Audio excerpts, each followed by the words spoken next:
Live from London, it's Plank of the Week with Kevin O'Sullivan. There you are. Welcome to another spectacular episode of Plank of the Week. I am your host, Kevin O'Sullivan, and you are an amazing audience. And what a panel I have for you this week. I have got the hopeless Samara Gill, the pathetic Chloe Dobbs, the useless Candice Holdsworth, and the expendable Ellie Hodges. So let's get going, and first it's Samara Gill. What have you got, Samara? Donald Trump this week, he called Keir Starmer, he's no Churchill, which I'm starting to think he listens to your daily show, Kev, because that's kind of what you were saying for days I did it the day before on my show. We compared. It worked brilliantly. No, I say so myself. We got footage or the audio of Churchill's. We will fight them on the beaches, on the streets. So it was that, and then it cut to Keir Starmer going, "We are not involved in this conflict."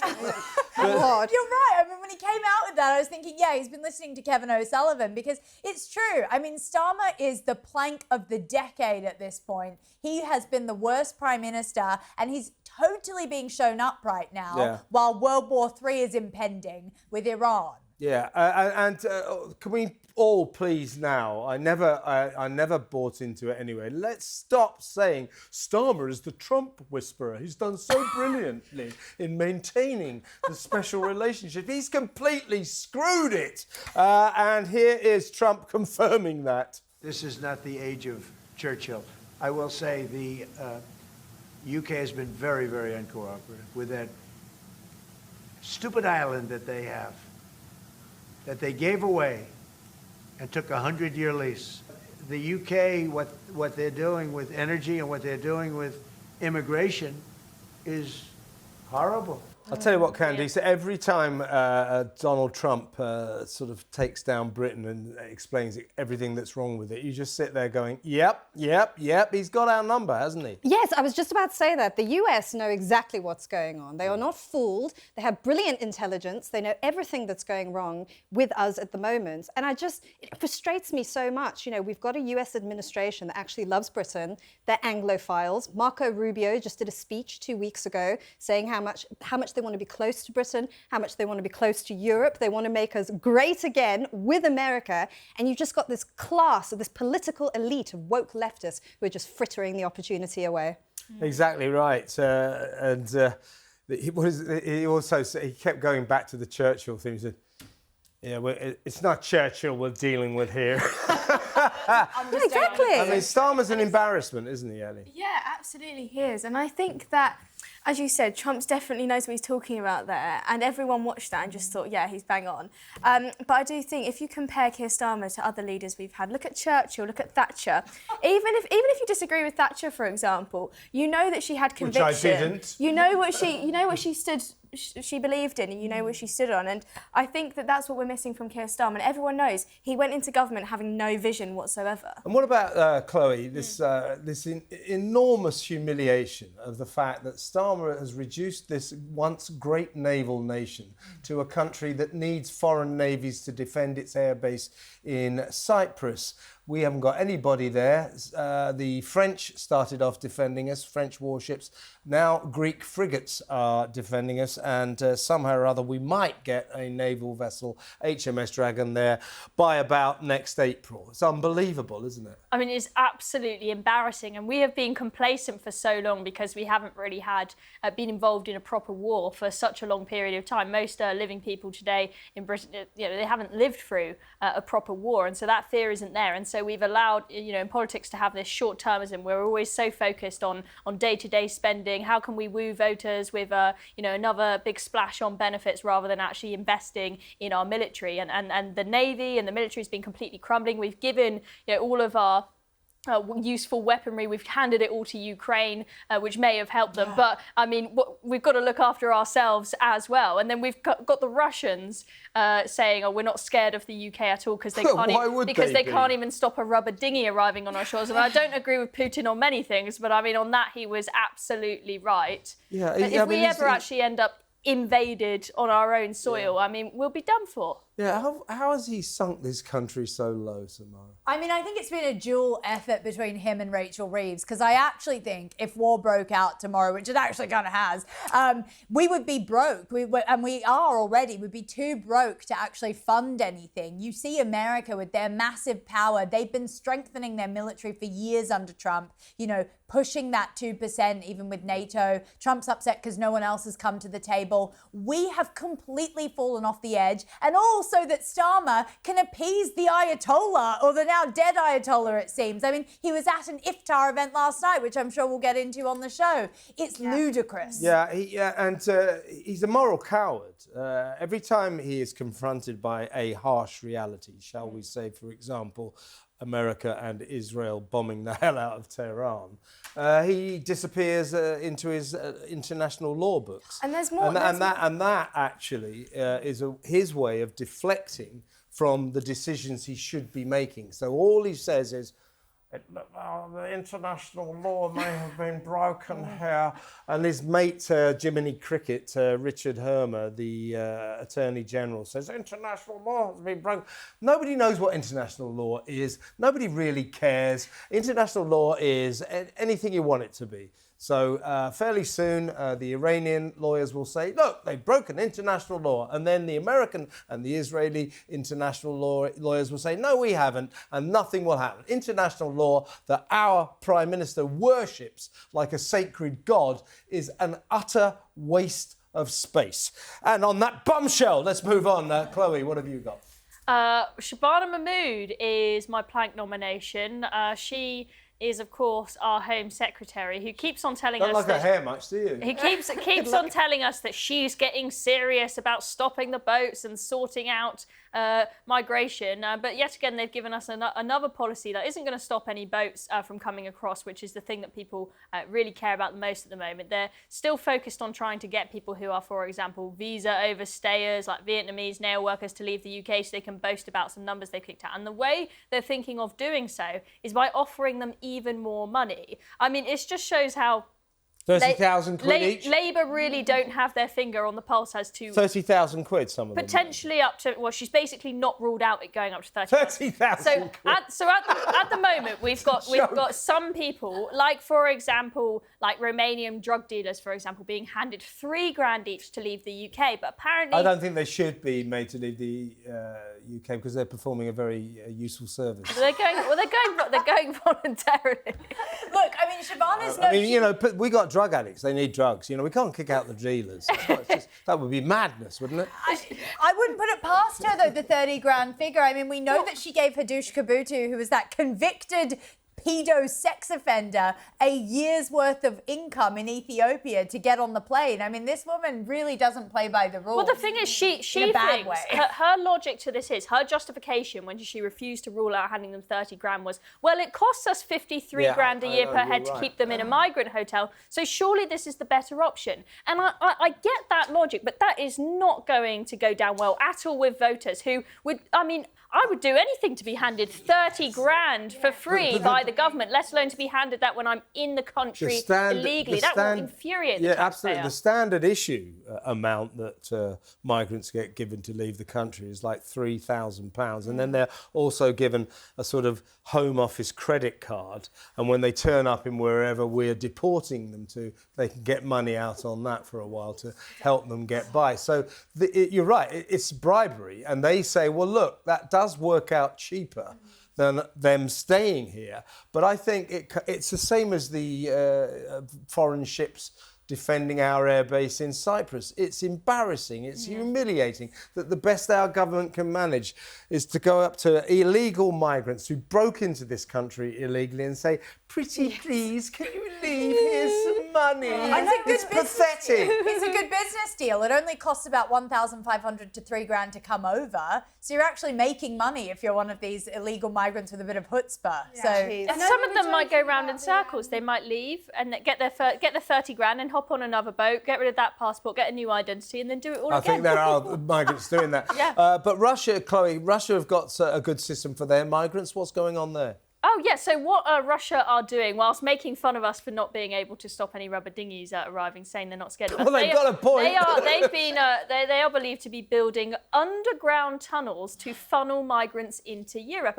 We've heard stories of Russia, intentionally sending migrants our way to Europe before, because they know that this will cause chaos in the West, this will destabilise the West, this will cause huge culture clashes, a lack of patriotism. So it'll just be like and all sorts. They're doing this on purpose to break. Could be an extension to the district line, Well, that's the thing. You get to Upminster and then you carry on to Moscow. Yeah, Pete would love that. Yeah, they're building these sort of Hamas-like tunnels to funnel people into Europe. Apparently, we're hearing that ISIS Amazing. are helping build them and all sorts. Yeah. The point is, you call it HS3 maybe. Yeah. But seriously, the point about Shabana Mahmood's hard as nails, tough as old boots, Shabana Mahmood, Home Secretary, 10 years ago, she was on the Greek islands handing out food parcels to illegal migrants coming in from sub-Saharan Africa and the Middle East. So that's where her heart lies. She's not tough as nails. She's useless. She's useless as the rest of them because she won't leave the European Convention on Human Rights, and therefore we can never make our own sovereign decisions. And all of her crackdown won't amount to a hill of beans. And it's already obvious because this week we're filming it. Hundreds are pouring across the channel. So her crackdown is not deterring anyone, and we will never deter a single migrant until we leave the ECHR. Am I right, Samara? I mean, you're completely right. And it's so hilarious that Starmer has sort of... I know that he was chuffed with himself when he appointed her as the Home Secretary, because he goes, oh, she'll be able to get away with it. And, she's doing these Trump-style deportation videos. But at the end of the day, you're right. She's not going to be able to stop the boats, and that will be her legacy. And she keeps reporting all these numbers. I mean, I don't think the public's falling for them. They don't see the effects on the ground. She's a headline hunter. She announced all this, Candice, at the beginning of December. It was a huge blitz on the headline. All the papers full of it, big crackdown. And it's things like, if you come in illegally as an asylum seeker, or you get approved for asylum, your refugee status will be reviewed every 30 months, every 2.5 years. You can imagine the thousands of migrants on the beaches of northern France now around Calais going, blimey, have you heard about they're going to review our status every 30 months? I'm not going now. Yeah. That's not a deterrent, is it? No, it's weak. It's weak. She's completely overpraised. But I think a lot of people who've been paying attention to this know none of it's going to work. The successful models to follow are the US and Australia. Those work, but they will not do them because it's Labour, right? It's the Human Rights Brigade. They'll never do what needs to be done. Exactly right.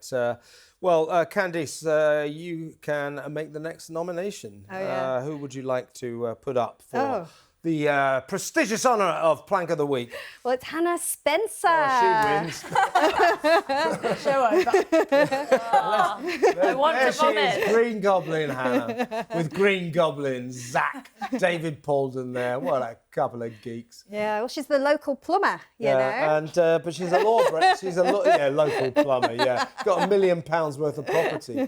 I gather though she's also a lawbreaker. Well, all her videos now, her campaign videos, seem to go scarily viral. I've never seen anything like it before. Not always for good reasons. I mean, usually for pretty mixed reasons. So her latest one, she's doing a joyride through her constituency with a bunch of people who don't have seatbelts on, who are on their mobile phones, I think not a licensed number plate, and she's going for it. I'm going to have to be a bit of a school mom and wag my finger at her and say, not a good look, Hannah, for a newly elected MP. We should say all of these offences. We should say all of these offences are alleged. But take a look at this video.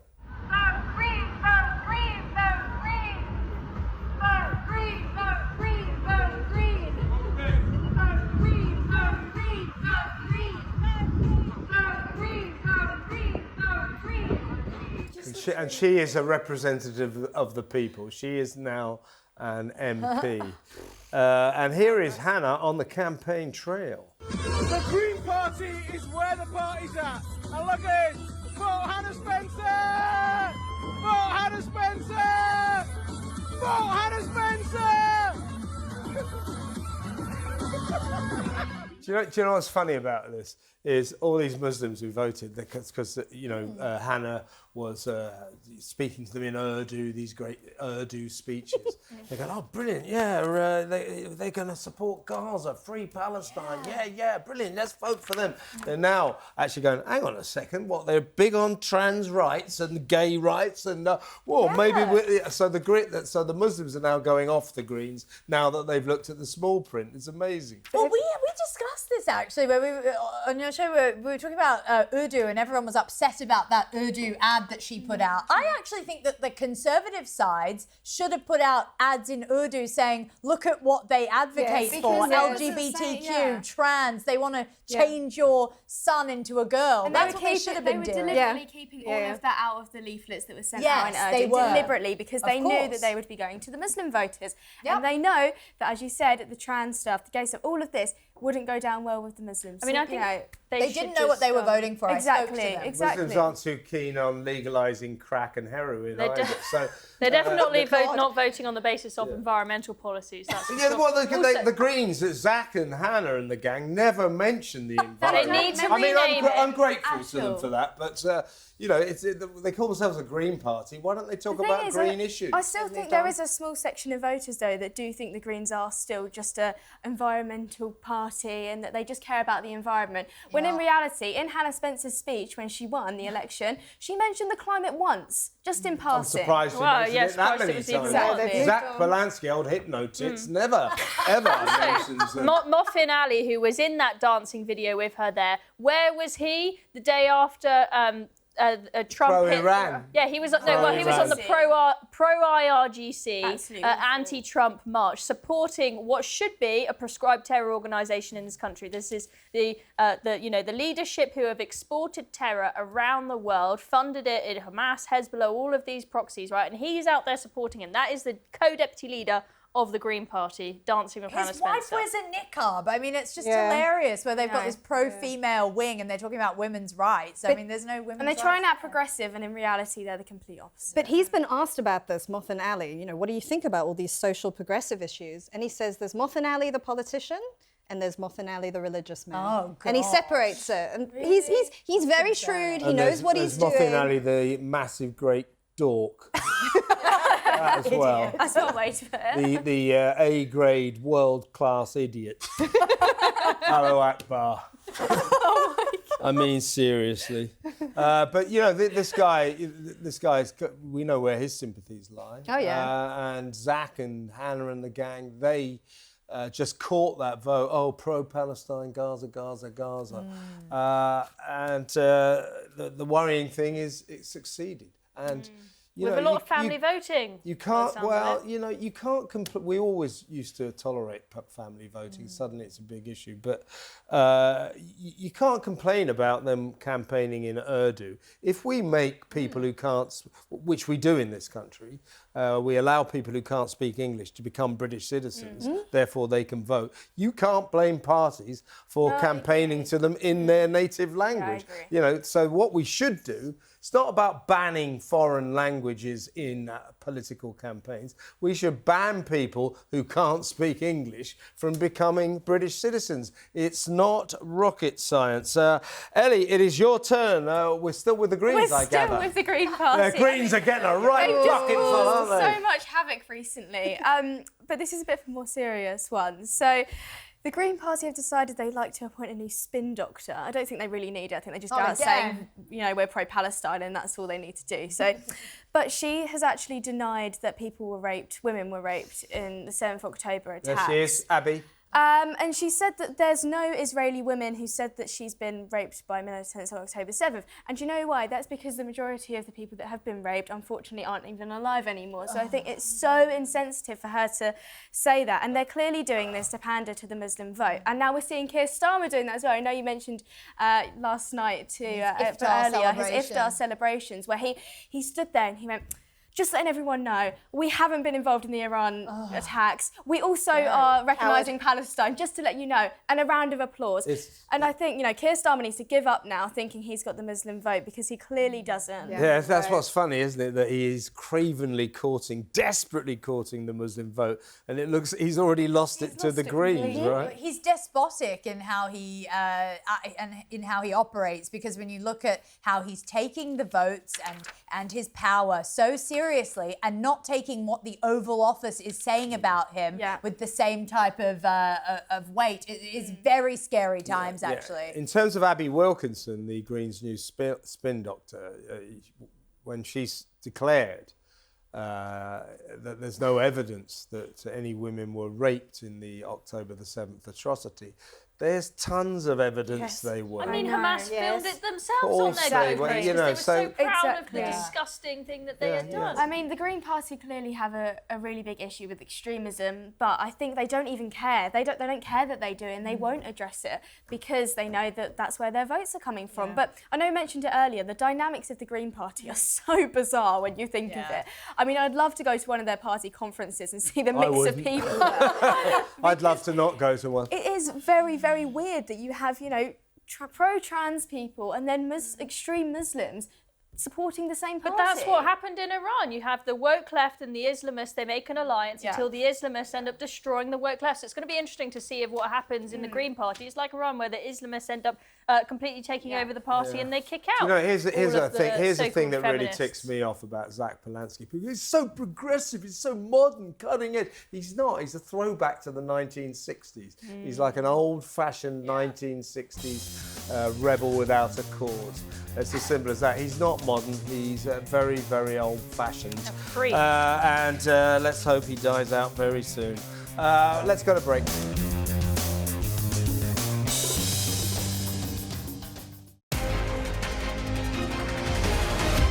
Live from London, it's Plank of the Week with Kevin O'Sullivan. Welcome back to part 2 of Plank of the Week, and it's my turn. And America has, I used to live there, and I was absolutely addicted to their soap operas.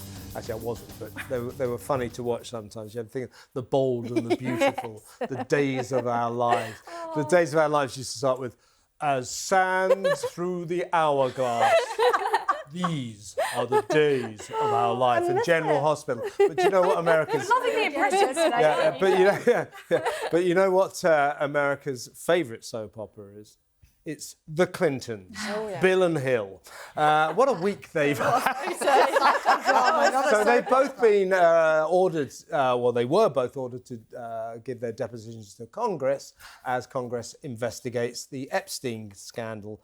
Now, both of them distinguished themselves. Bill Clinton, I did not have sexual relations with Jeffrey Epstein's woman. Yeah, right, Bill. We really believe you. Just like you didn't have sexual relations with Monica Lewinsky. And Hillary was just furious about being asked there at all. Watch this. Please explain how that I'm done with this. If you guys are doing that, I am done. You can hold me in contempt from now until the cows come home. This is just typical behavior. We will go off the record. Oh, for heaven's sake. So I would like to understand how that's permissible. Before the hearing was... It doesn't matter. We all are abiding by the same rules. I will take that down. Yeah, So I would like to take a break at this moment. Yeah, I'd like to have I'm a conversation. done for now. Go off the record. Do you know what? I'd love to be a fly on the wall at the Clintons' house that night, because I do feel I don't like Hillary Clinton much, but I felt sorry for her in that circumstance, because she doesn't even know. She never even met Epstein, but her husband sure as hell did, and we know what he got up to, whatever he says. Here's what happened next with old Hill. Hillary Clinton, you're under arrest for treason and crimes against humanity. No, you can't do this! Stop! You are under arrest! God. Oh my God. Oh my God. Welcome to your eternal cage, Clinton. You can't... It's done. Rot in there. It just kept getting worse. The internet needs to stop. You might be forgiven for thinking that was AI, artificial intelligence, but no, I can assure you that's absolutely true. Oh, Bill, though, what about? I did not have sexual. Yeah, right. Also, I think Nobody. It's like, how many more times are you going to sit there lying? You know, total. Like, everybody laughing at him. Poor One thing guy. he was maybe not lying about was when he was asked about Trump's relationship with Epstein. I think the Democrats were foaming at the mouth, hoping that he was going to throw Trump under the bus and make him sound like a criminal. But he exonerated. He said he's not aware of any evidence of Trump being involved with Epstein. He said, I've had one conversation with him in the early 2000s about him, and that is all. And I bet the Democrats were furious about that because they are desperate to make Trump out as some crazy criminal. Yeah, but the thing is, if there was clear evidence of Trump doing wrong, the Democrats would have released it under Biden or under Obama. Trump fell out with Epstein over a property deal, and he never went to Pedo Island. Unlike Bill Clinton, who was always there, virtually moved in. I never saw any wrongdoing when I was there. Yeah, really, Bill? Oh, I bet you didn't. And then they said to Bill Clinton, they said to him, so, Mr. Clinton, you like them young? I do not like underage girls. That's what he said. And then no. And then they went, we didn't ask you if you liked underage girls, Mr. Clinton. We asked you if you liked them young. And I would suggest from the pictures I've seen, he does, doesn't he? Yeah, he really, really does. I mean, we know Monica Lewinsky was about 40 years younger than him at the time of their affair. Wow. So, yeah, I mean, that's fact at this point. I just think even when we talk about Hillary, she's a hysterical woman, and it's actually good. I mean, yes, Bill... Bill ruined That's a former senator you're talking about. Well, do we want her in charge of the nuclear codes? Do you remember? The funniest thing ever. Do you remember when she lost the election to Trump? And they'd hired out, I seem to remember it was the Hyatt, the massive Hyatt on 54th Street in the middle of Midtown in Manhattan. And it was all decked out with balloons and ready for the Hillary victory party. And later on, the cameras went there, and it was like the kind of wreck of the Titanic. It was just all there in darkness, and they never, ever got there. But that was one of the funniest moments in political history, I think. Do you think? I remember that woman screaming when he was inaugurated. Yeah. America dodged a bullet, though. Imagine the second act of the Clintons right now. It would have been terrible. But it's like the Bushes. What I never liked about any of that, this is America, and yet they formed their own royal families. Yes. The Kennedys, and then the Bushes, and then the Clintons, and hopefully they break out of that now because. You know what happens when you have royal families? It all goes pear-shaped. Let's move on. And Samara, you would like to talk about Femi Oluwole. Yeah, I'm just going to call him Femi because his last name is so ridiculous to pronounce. Is it short for feminine? Is that his name? Why does it... I'll tell you what I want to ask about this guy. There is no reason that he speaks with an American accent. It is an affectation. Yeah, I agree. It's a total affectation. He says, it's because my parents went to Canada once. I was like, nonsense. Anyway, sorry. We digress. Yes, well, when our good friend Lucy Connolly, who, you followed really throughout her struggle, you're talking even while she was in prison, Lucy. You were talking to her husband. Victim of two-tier justice. She's a close friend of yours, and she was just peacefully sleeping on the train when, weirdly, for some reason, now Femi claims it's a coincidence. I don't know at this point because it's weird. It was an empty carriage. He started filming her on the train and posted just this horrible post on X saying, I'm sharing my carriage with a terrorist. Really? Yeah. And it was just horrible. I mean, that woman has been through hell and back, both in her personal and public life, if you think about it. She's not had an easy life, that woman. And she smiled all the way through, and she's actually very jovial and jolly when you see her, so I just don't know how she does it. Nice lady, very wronged. But Femi Oluwole is... a notorious long-term left-wing activist. Basically, his whole raison d'etre, was destroyed the moment he lost the Brexit debate. Yeah. He put his heart and soul. He was always on the TV. It was everything to him, and he blew it.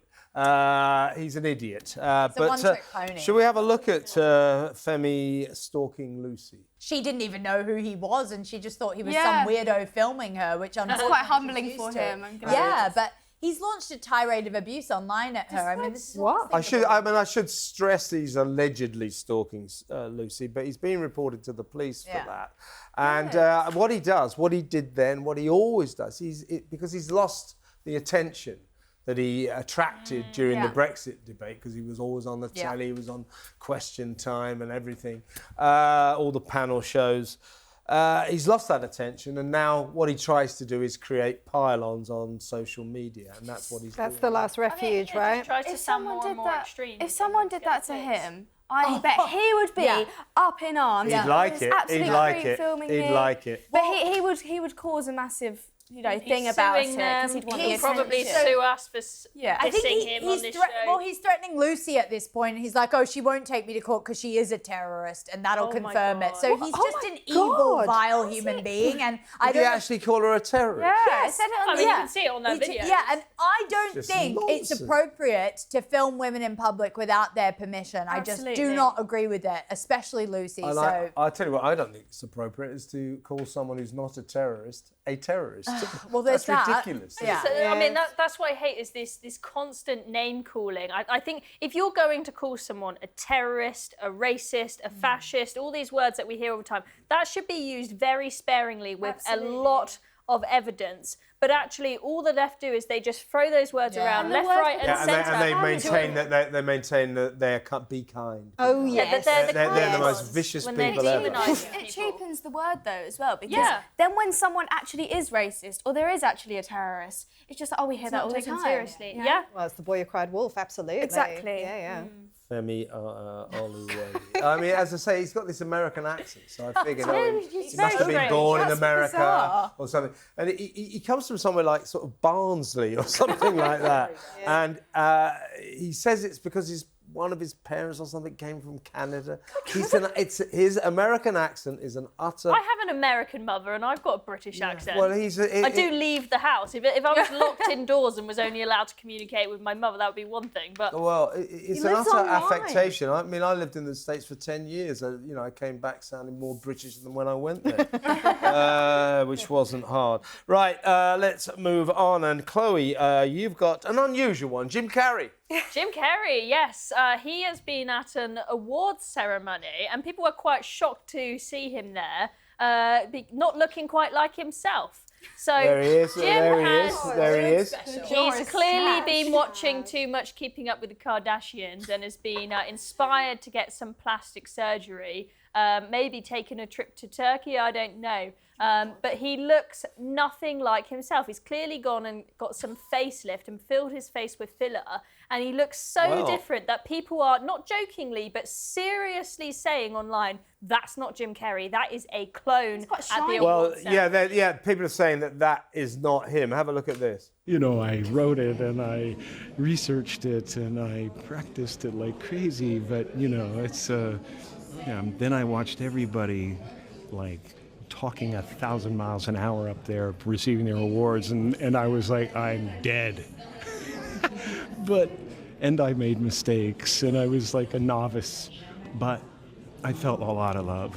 He's wearing a mask. See what I did? See what I did then? Yes, That's still a good See what I did?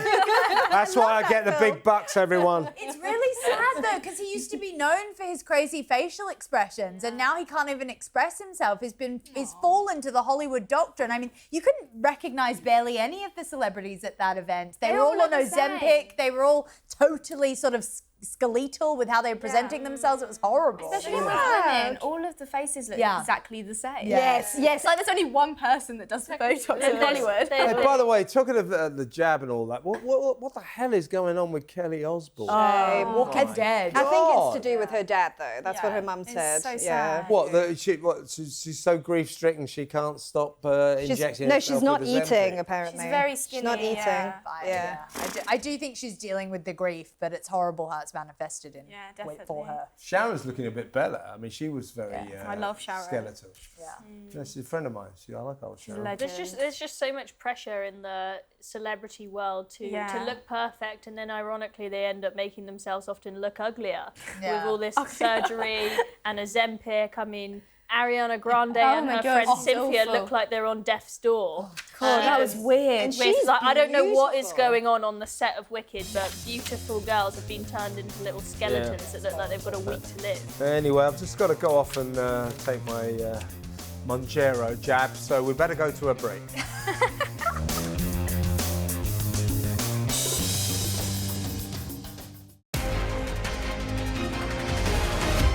Live from London, it's Plank of the Week with Kevin O'Sullivan. Welcome back. It's part 3 of this excellent edition of Plank of the Week. We are in the process of choosing the biggest idiot of the last 7 days.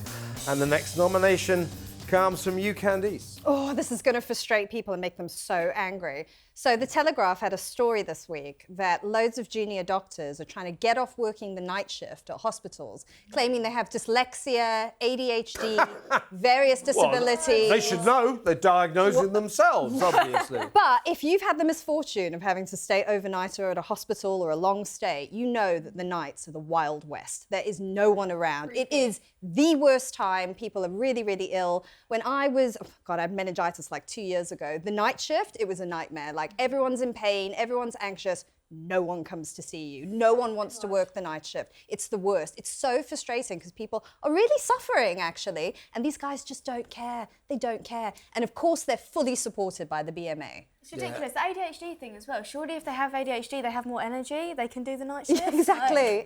Well, you know, statistically, it is a fact.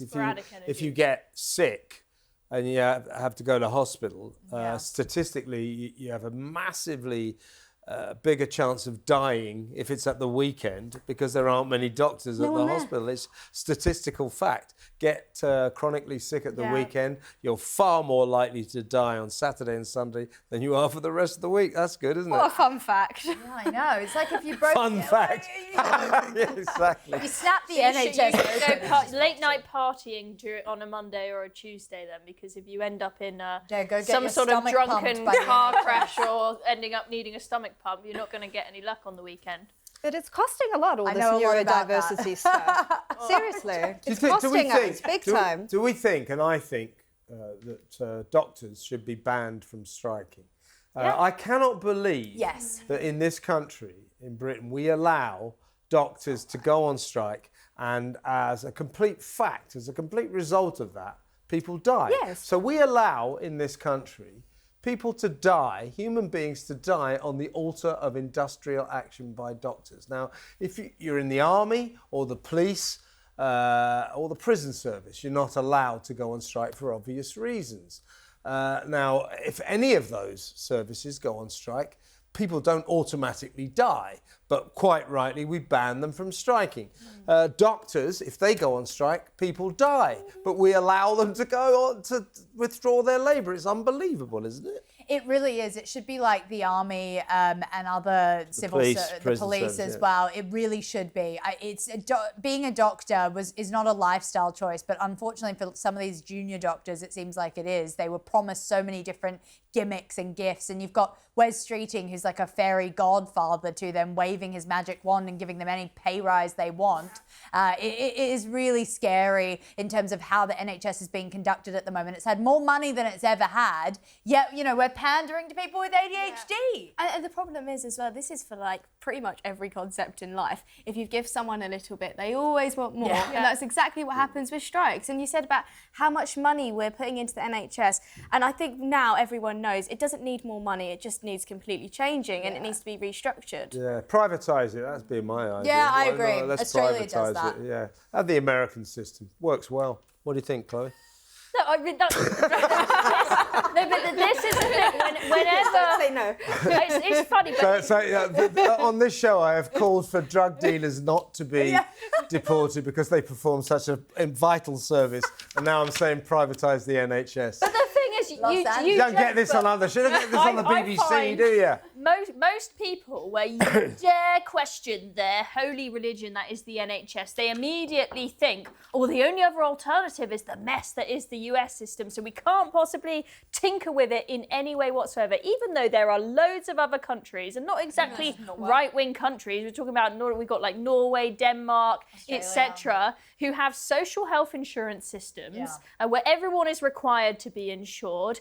People with not much income, they have it covered for them. They're given, coupons or something towards their health insurance. You pay according to your income. It's heavily regulated. They can't rip you off if you've got, for example, a family of, history of cancer in your family or something like that. We shouldn't be so scared off by American systems or anything like that. I think we can see that what we currently have in this country isn't working. Australia has a great system. I never even had to worry about healthcare growing up because even though it was private, it was because you were young and you were healthy. Well, when I had... You don't know, Kev. I could have had some very intricate, threatening illness that I didn't have. But yeah, but you didn't, No, anyway, it's just it needs top to bottom reform. But Labour have already started scaremongering with this. So they were putting out like campaign posters saying it will cost you this many thousands of pounds to have your appendix removed if Reform are in government. It's like Reform have never said you'd have to. They never said that you'll have to pay. That you'll have to pay. Yet Labour have been putting out all of this propaganda with blatant lies to try and terrify people off reform. Hannah Spencer's big and Zach up in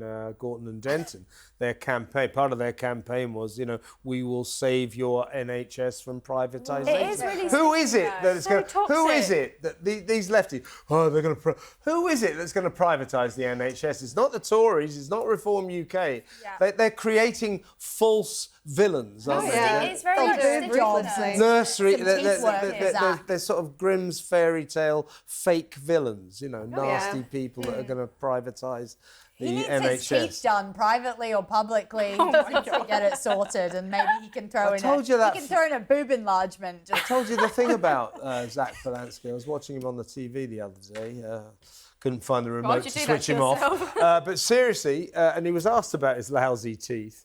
And the truth, and he said, the thing is, I've still got milk teeth. Really? So his milk teeth are still there. So his proper teeth never came through. It probably gives him appeal. I'm being a bit savage. I mean, I think I had Zach Polanski teeth when I was growing up. I'll get a photo. It was pretty funny. It's like total 2 buck teeth. So I tell you, I hear that when Brad Pitt saw Zach Polanski, he thought, there goes my heartthrob crown. Right, let's move on. It is time now for Ellie to nominate her plank of the week. Who have you got in mind, Ellie? It's our favourite Chancellor, Rachel Reeves. I think this is our only Chancellor, unfortunately. Yeah, I think this is another story where you literally just want to scream. So it turns out she's friends with this extremist, Arshad Khatana. I think I've said that right. He is literally an extremist. He said things before that those who speak against Islam are an evil gang who he will help destroy. He's hosted preachers at his mosque. With views that one of them actually said, we shouldn't be using Google as they are run by the Jews. He's shared conspiracy theories about 9/11. The list goes on. And she is very friendly with him. This isn't just one lunch, this isn't one visit. They've been friends for 10 years, have met up consistently. She's even been round his house for lunch while she's been Chancellor. Yeah, literally, because she's the MP for Leeds and he lives in Leeds. Yeah.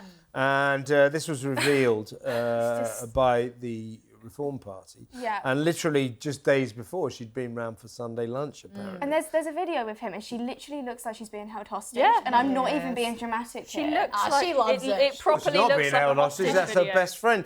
Here's Robert Jenrick, the new Reform UK convert, revealing all of this and slamming Rachel. Here in Leeds, where Rachel Reeves is the MP, 1 in 4 aren't working. Now, you'd think the person in charge of the economy would be focused on fixing that. Instead, she's been hanging out with the man she describes as her friend, Arshad Khatana. Pleasure to be here with you this evening. I'll tell you, it was a good reveal by Reform. The only problem is they did it on the day that World War broke out. so nobody noticed. I was there at the press conference, and I've got to say, I think he was a little bit shown up because the FT then brought out a photo of Mr. Farage with Khatana at the mosque. Oh my God, really? I mean, sorry. funny. And he didn't even know that he was part of Labour. So bless Jenrick, but please do your research before this. It kind of flopped because of that. But I mean, to be honest, It also flopped because no one noticed. We need to be very careful about guilt by association. Yeah. I'm not one to stick up for Rachel, but No, it's getting a bit ridiculous. I'm not going to now. stick up for Rachel because the tweet from Nigel Farage was where he visited a local mosque and this guy happens to be in the background. He probably doesn't even know the guy's name. He's not bestie mates with him. Whereas Rachel Reeves, we've got pictures of her like every year for the past decade hanging out with this guy. She often puts on a hijab to hang out with him as well, just to make sure she drums. Does she? Yeah. It's got to be a photo. Yeah. She's got to be in cultural dress to make sure she, butters them up and gets the vote of the Muslim. I think this guy said, I think there are big concerns about him, pushing policies on Rachel Reeves because she says, if Labour don't do as we say, then we're going to make them pay. I.e., he's probably going to get all the local mosques in her constituency to vote against her. And to be fair to Jenrick and Reform, I mean, Rachel Reeves did apologise. She said, "Oh, I didn't realise." So, how can you not they hanging out with someone? Yeah, but at least it proves that they had something. Yeah. Anyway, it was quite funny though when they pulled out the photo of him with Nigel. That was funny. It's just that. God, that is good. But I mean, speaking of extremists, when we had Keir Starmer, whilst he's meant to be helping the US destroy the IRGC, he's actually hanging out with terrorist supporters instead. When he hosted that iftar event in Westminster Abbey, he was seen embracing and hugging the Palestinian ambassador, who said that the Israelis deserved the October 7th massacre. Yeah, well, welcome to Keir Starmer. Let's go to a break and we'll come back with the final section in just a second.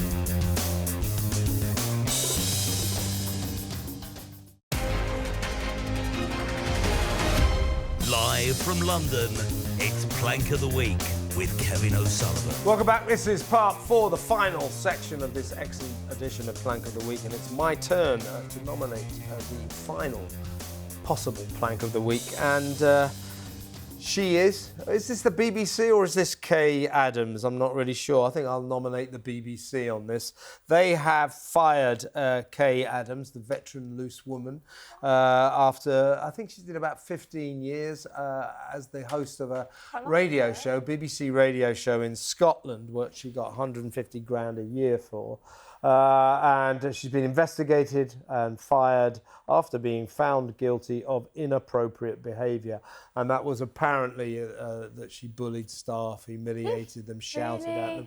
So in other words, I'm afraid old Kaye, not perhaps a spring chicken, is guilty of not quite, or it seems that she's guilty of not quite understanding that times have changed. You can't go around in offices shouting at your juniors anymore.